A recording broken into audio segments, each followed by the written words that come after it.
Hello everyone, I am Suman Kiro और आज हम लोग झारखंड शैक्षिक अनुसंधान एवं प्रशिक्षण परिषद रांची झारखंड के द्वारा प्रथम सावधिक परीक्षा 2021-22 के द्वारा सेट किया गया क्लास 12 का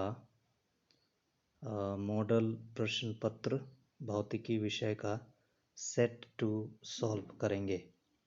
सेट 1 हमने सॉल्व कर लिया है और इसलिए आपको पता है कि इसके आवश्यक निर्देश क्या है, तो इसलिए हम डायरेक्ट क्वेश्चन नंबर 1 पर जाएंगे।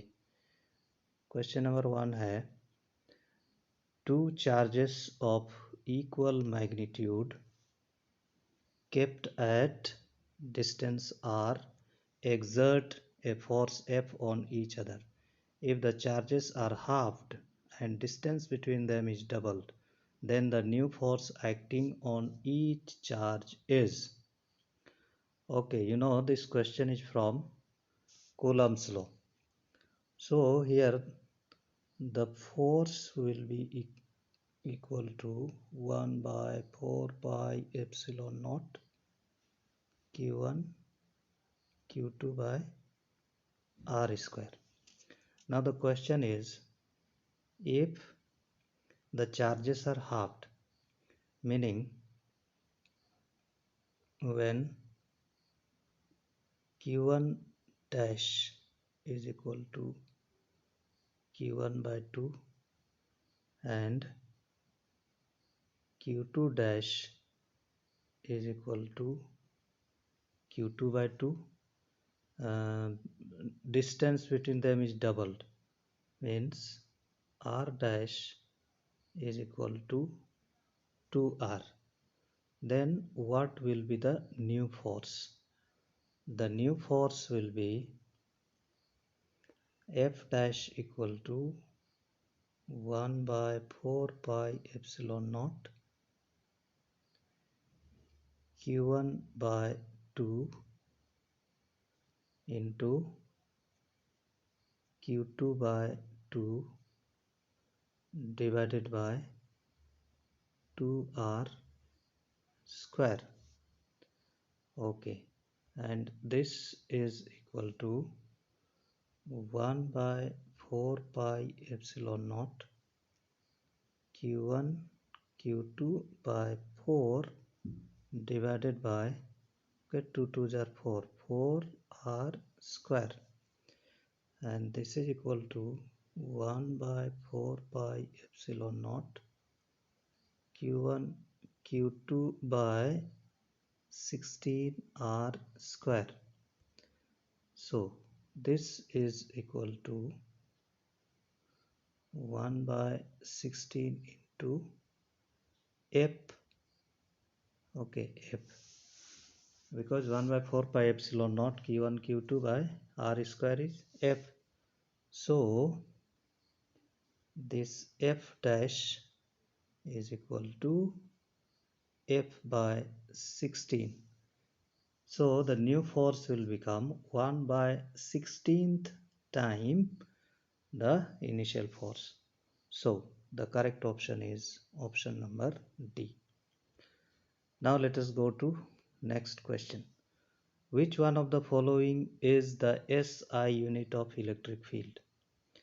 As you know, electric field is given by F upon Q. The SI unit of force is Newton and the SI unit of charge is Coulomb, and hence the SI unit of electric field is Newton per Coulomb. Okay, let us go to next question. The next question is, question number 3 is, when an electric dipole is placed in uniform electric field, it experiences a net force, a torque, both a net force and torque, neither a net force nor a torque. So, when an electric dipole is placed in a uniform electric field, it experiences a torque. okay, which is given by vector tau equal to vector P cross vector E. Okay, here the force, net force is 0 because the forces are equal and opposite, but their line of action is different, and therefore they constitute a torque. And therefore when an electric dipole is placed in uniform electric field, it experiences a torque. Okay, let us go to next question. Question number 4. Question number 4 is 1 electron volt equals to 1 joule, 1 coulomb by 1 joule, 1 joule by 1 coulomb, 1 joule coulomb. Okay, 1 volt. Okay, so you know B, okay, sorry, B is equal to work done upon charge. So 1 volt, the unit of work is joule. 1 joule by 1 coulomb. Okay, 1 coulomb. So it is 1 joule per coulomb. So our correct option is option number C, 1 joule by 1 coulomb. Okay. Okay, next question. Next question is, this question was in the first set also. If a dielectric slab is introduced in between the two plates of a parallel plate capacitor, then its capacitance increases, decreases, remains same, becomes 0. Okay, so it increases. You know, capacitance of a parallel plate capacitor when a dielectric slab of dielectric constant K is in between the plates, then this capacitance is equal to dielectric constant times the capacitance of the parallel plate capacitor when air is in between the plates. Okay, where this CO is equal to epsilon naught A by D, where epsilon naught is permittivity of free space and A is the area of cross section of each plate and D is distance between the two plates. Okay, so it increases K times, and hence correct option is option number A. Okay, let us go to question number 6. The value of absolute permittivity of free space is, okay, 8.854 into 10 to the power minus 12 coulomb square per Newton per meter square. The values are same, three values are same, only the units are different. So you can find out the units from Coulomb's law. Okay, from Coulomb's law, you know, F is equal to 1 by 4 pi epsilon naught Q1 Q2 by R square. Okay, 4 pi, that is dimensionless, so you can write epsilon naught is equal to Q1 Q2 by F into R square. Now the unit of charge is coulomb, so coulomb into coulomb is equal to coulomb square. Then force is Newton, coulomb square by Newton, and R square. Okay, R square, distance, okay, meter square. So this will become coulomb square per Newton per meter square, and therefore the correct option is 8.854 into 10 to the power minus 12 coulomb square per Newton per meter square. Option number C. Okay, let us go to question number 7. Question number 7 is, in a region of constant potential, the electric field is uniform, the electric field is zero, there can be charge inside the region. The electric field shall necessarily charge if a charge is placed outside the region. The correct answer is the electric field is 0. In a region, potential can only be constant if the electric field is 0. Okay, let us go to question number 8. Which one is not a correct expression of energy stored in a capacitor? Okay, you know the master equation or master formula of current energy stored in a parallel plate capacitor is okay, U equal to half CV square. Okay, you know CV is equal to Q. So this equation will become U equal to okay half QV. So these two expressions are correct. Okay, half CV square, half QE. Now let us check whether the other two options are uh, the expressions for energy stored or not. Okay, so from here CB equal to Q. Okay, we can write B equal to Q by C. Okay, B is equal to Q by C. So U will become half, okay, U equal to half QB we had written. So half Q into Q by C. So this will be half Q square by C, and that will be equal to Q square upon 2C. So this also is an expression for energy stored. It means the expression which is not for energy stored in a capacitor will be option number D. Okay, option number D. So QV square and U is not equal to QV square. Okay.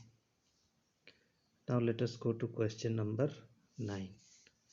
SI unit of electric flux is okay, SI unit of electric flux.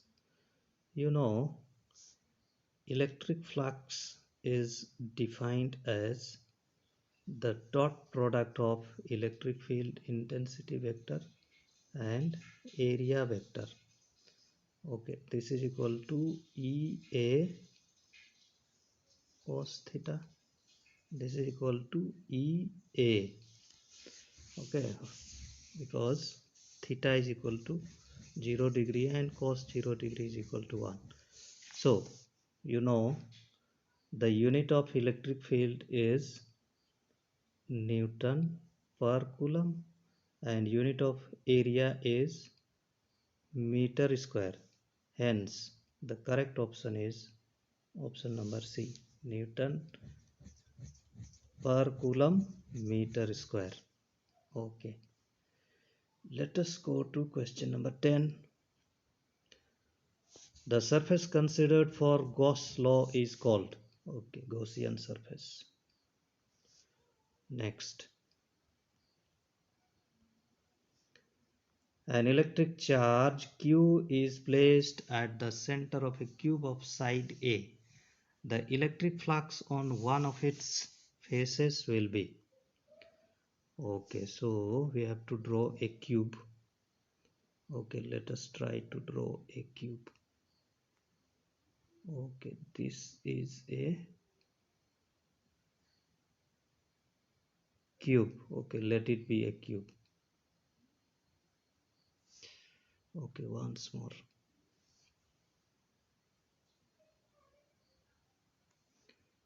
Okay, suppose this is a cube. According to the question, an electric charge Q is placed at the center of a cube. of side A. Okay, here we have Q. The electric flux on one of its faces will be. So according to Gauss law, this electric flux will be equal to Q by epsilon naught. Okay, this is for the entire surface. Now here the question is electric flux on one of its faces. So you know there are 6 faces in a cube. So the electric flux on one of its faces will be equal to the total flux into 1 by 6. So this is equal to Q by 6 times epsilon naught. So our correct option is option number A. Okay, let us move to next question. Ohm's law is followed by conductor, semiconductor, insulator, both A and B. Okay, you know Ohm's law is followed by only conductors. Okay, only conductors. Meaning B is proportional to I only in case of conductors. Okay. Next, drift velocity Vd varies with the intensity of electric field as per the relation. You know this drift velocity is equal to E tau by M. Okay, ME, where E is charge on electron, capital E is electric field, tau is relaxation time, and ME is mass of electron. So this formula shows that Vd is directly proportional to E. So our correct answer is option number D. Okay. Next question. Kirchhoff's junction rule is based on conservation of charge. Okay, it says the net incoming current at a junction is equal to net outgoing current. That means the algebraic sum of current meeting at a junction is equal to 0. Okay, so this is in accordance with the law of conservation of electric charge. Now, next question. Kirchhoff's loop rule is based on conservation of energy. Okay, next. The resistivity of a material of a conductor depends on length, area of cross section, temperature, none of these. So the resistivity of material of a conductor depends neither on length nor area of cross section, but it depends on temperature. Option number C. Next, if n cells each of EMF E and internal resistance R are connected in parallel, then the total EMF and internal resistance will be. Okay, so total EMF will be, okay, E net. This will be equal to E. Now, what about internal resistance? Suppose n number of cells, okay, n number of cells having EMF E and internal resistance R, small r, are connected in parallel. Okay, n times. Suppose these are connected in parallel. Okay.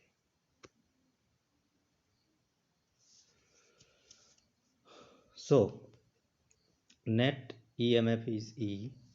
Now, because these are connected in parallel, 1 by R equivalent this will be equal to 1 by R plus 1 by R plus up to n times.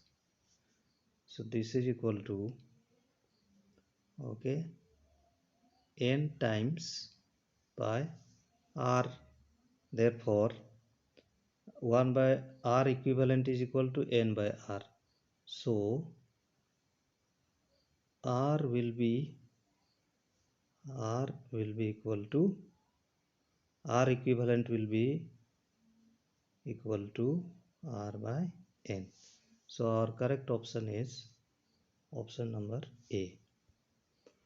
Okay, next, the resistivity of alloy manganese is nearly independent of temperature, increases rapidly with increase in temperature. Okay, so manganese is an alloy. Okay, alloy of what? Copper, manganese and nickel. As you know, copper, manganese and nickel, all these are metal, and therefore the resistivity of metals increases with increase in temperature. But how will it increase? It will rapidly increase with increase in temperature. So option number B. Okay, next question. Okay, next question is the equivalent resistance of resistors in parallel combination increases, decreases, remains same, none of these. Okay, let us understand this with an example. Suppose there are two resistors with resistances 2 ohm and 3 ohm. So if they are connected in series, then equivalent resistance of series combination will be 2 plus 3 equal to 5 ohm. But if they are connected in parallel, then 1 by Rp will be equal to 1 by 2 plus 1 by 3. This will be equal to 6 upon 5. Okay, 5 by 6. So this equivalent resistance in parallel combination will be equal to 6 by 5. So 5 1s are 5, then 5 2s are 10. So 1.2 ohm. So this shows that the equivalent resistance in parallel combination is less than the smallest individual resistance. Okay, so it shows that the resistance of resistors in parallel combination decreases. Okay, question number 20. In a Wheatstone bridge, if the battery and galvanometer are interchanged, then deflection in galvanometer will. Okay, here it is not mentioned whether the Wheatstone's bridge is in balanced condition or unbalanced condition. Let us take it as a Wheatstone bridge in balanced condition. Okay, you know, in Wheatstone's bridge there are 4 resistances connected in the form of a bridge, and this is connected to an external source of EMF E. Okay, P Q R S. Okay, and a galvanometer is connected at this position. At balanced condition, P by Q is equal to R by S. And at this condition, no current flows through the galvanometer. The question is, if we place the cell in the place of galvanometer and place galvanometer in the place of cell, then what will happen? Okay, so if the Wheaton's bridge is in balanced condition, then even when we interchange the positions of galvanometer and the cell, okay, then also Ig will be equal to 0, means there will be no change. Okay, there will be no change. There will be no deflection in the galvanometer at this position also, and hence our correct option is not change. Okay, not change, option number C. Let us go to question number 21. The nature of parallel current and anti-parallel currents are.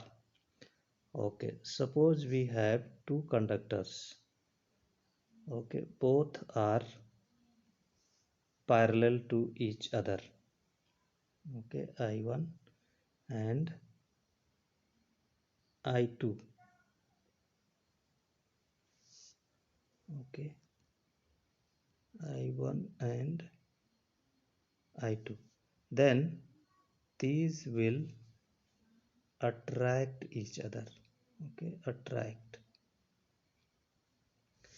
But if they are in anti-parallel, okay, they are anti-parallel, then they will repel each other. The force will be repulsive.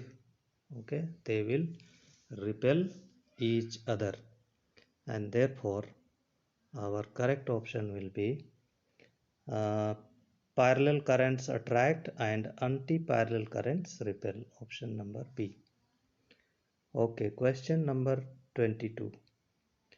A charged particle is moving on a circular path with velocity v in a uniform magnetic field.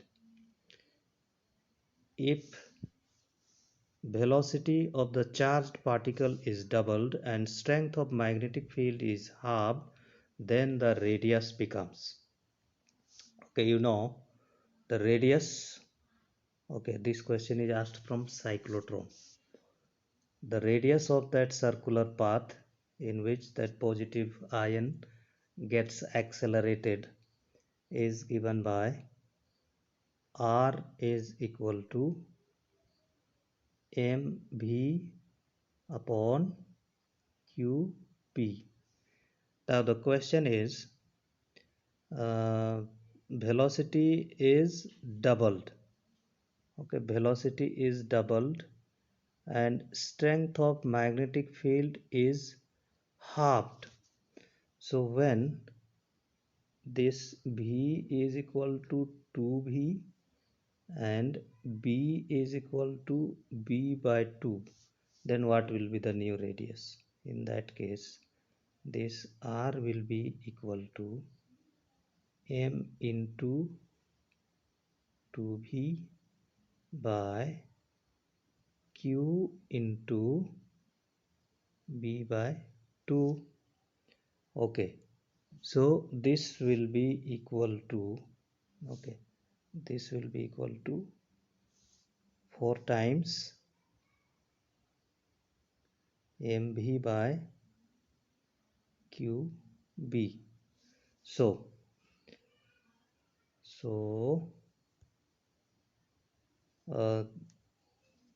the radius becomes 4 times. Okay, so correct answer is option number B.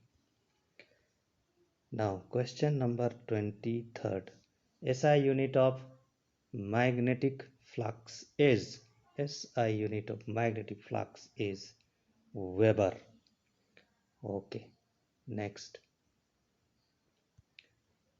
Cyclotron is used to accelerate. Okay, cyclotron is used to accelerate only positive ions. Okay, not it is not used to accelerate electrons neutrons or any other ions. Okay, only positive ions. Okay, let us come to question number 25. Okay, question number 25 says the magnetic field B at the center of a current carrying circular coil of radius R is okay at the center. So magnetic field is equal to B equal to mu naught I by 2R. Okay, here the radius given is small r, so 2R. So it means it is inversely proportional to R. Okay, B is proportional to 1 by R. That means magnetic field at the center of a current carrying loop is inversely proportional to the radius of the loop. So the correct option is option number B. Okay, next question. Question number 25. Okay, the distance between two parallel current carrying conductors is doubled. What will be the effect on force between the conductors? Okay, force between the conductors. Now, okay, so two parallel current carrying conductors. Okay, let the distance between these two conductors be d. Then you know force is equal to mu naught times I1 I2. So this is I1, this is I2. I1 I2 by 2 pi d. Okay, F is equal to mu naught I1 I2 by 2 pi d. This shows that this force is inversely proportional to d. This means the new force will also be inversely proportional to the new distance. Now the question says the distance between two parallel current carrying conductors is doubled, means d dash is equal to 2d. In that case, what will be the force? Okay, so if we find the ratio of F upon F dash, then this will be equal to d dash upon d, and this will be equal to 2d by d. So F by F dash is equal to 2. So F, okay, F dash will be equal to F upon 2. Okay, so it becomes, the force becomes 1 by 2 times. Force becomes 1 by 2 times. And therefore, the correct option is option number B. Now, question number 27. A moving charged particle experiences no force while moving through uniform magnetic field. When will it experience no force? Okay, so you know this FB is equal to Q into V cross B. Okay, this is equal to QBB sine theta. Now this magnetic force, whether the magnetic force becomes 0 or not, it depends upon the value of theta. Okay, the angle between vector V and vector B. And So the value of sin theta can be 0 if theta is equal to 0 degree or 180 degree. Okay, this means, and the value of theta can be 0 or 180 degree. Okay, the value of theta can be 0 if this v velocity and magnetic field are parallel to each other. Okay, so correct option is if charged particle moves parallel to the magnetic field. Okay, because if the charged particle moves parallel to the magnetic field, then only, okay, sin theta, the value of sin theta will be 0 and the entire force will become 0. Okay, question number 28. The earth behaves as a magnet with magnetic field pointing approximately from the geographic. Okay, so you know the earth is understood as a big magnet. Okay, so this is the geographic north pole and this is geographic south pole. So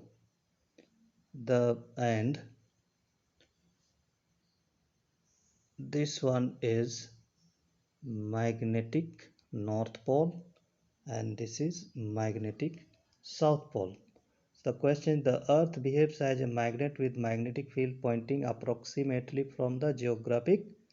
Okay, so magnetic field pointing approximately from geographic south to north. Okay, geographic south to north, like this, geographic south to north. Okay, and therefore the correct option is option number B, south to north. Okay, question number 29. The angle between geographic meridian and magnetic meridian at a place is called magnetic declination. Okay, magnetic declination. Okay, next question. The strength of Earth's magnetic field is constant everywhere, zero everywhere, having very high value, vary from place to place on Earth's surface. Okay, its correct answer is vary from place to place on Earth's surface. Question number 31. The vertical component of Earth's magnetic field at a place is root 3 times the horizontal component. The value of angle of dip. The value of angle of dip at this place will be. Okay. So the vertical component of Earth's magnetic field at a place is root 3 times the horizontal. Okay. So BV is equal to root 3 times BH. Okay, BH. You know, tangent of angle of dip equal to BV by BH, vertical component by horizontal component. So this will be equal to root 3 BH by BH. So BH gets cancelled. Okay. So tan delta will be equal to root 3 now. So it will be equal to, okay, So you know, okay, so we had tan delta equal to root 3. Tan delta equal, it means delta will be equal to, angle of dip will be equal to 60 degree, because tan 60 degree is equal to root 3. Okay, next question. Lenz law is a consequence of the law of conservation of energy, charge, EMF, current. So it is a consequence of the law of conservation of energy. Okay, option number A. Now next question. The EMF induced in a coil is directly proportional to change in magnetic flux, directly proportional to rate of change in magnetic flux, inversely proportional to change in magnetic flux, inversely proportional to rate of change in magnetic flux. So this is from the second statement of Faraday's law, second law of electromagnetic induction, which says that the induced EMF is equal to the rate of change of magnetic flux, okay, induced in the, okay, produced in the circular coil. So d phi b by dt minus d phi b by dt. So the correct option is directly proportional to rate of change in magnetic flux. Okay, rate of change in magnetic flux. Okay, next. SI unit of mutual inductance is, SI unit of mutual inductance is Henry. Okay. Okay. Last question. The magnetic field is parallel to a surface. Then the magnetic flux will be. Okay. Magnetic field is parallel to a surface. Then the magnetic flux through will be. Okay. So you know this magnetic flux is equal to B dot vector B dot vector A. This is equal to BA cos theta. Okay, BA cos theta. Now let us take a surface. Now the area vector is always perpendicular to the surface. Okay, perpendicular to the surface. Okay, perpendicular to the surface, and magnetic field vector is parallel to the surface. Parallel to the surface. So angle between A and this vector B, this is equal to 90 degree.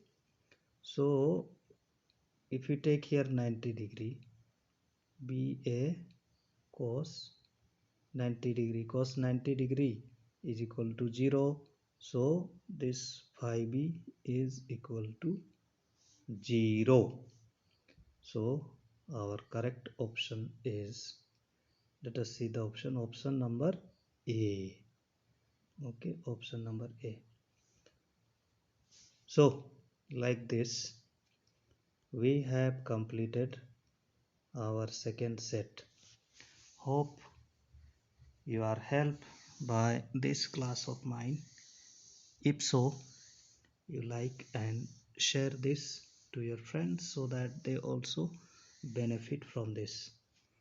Okay then, bye. May God bless you.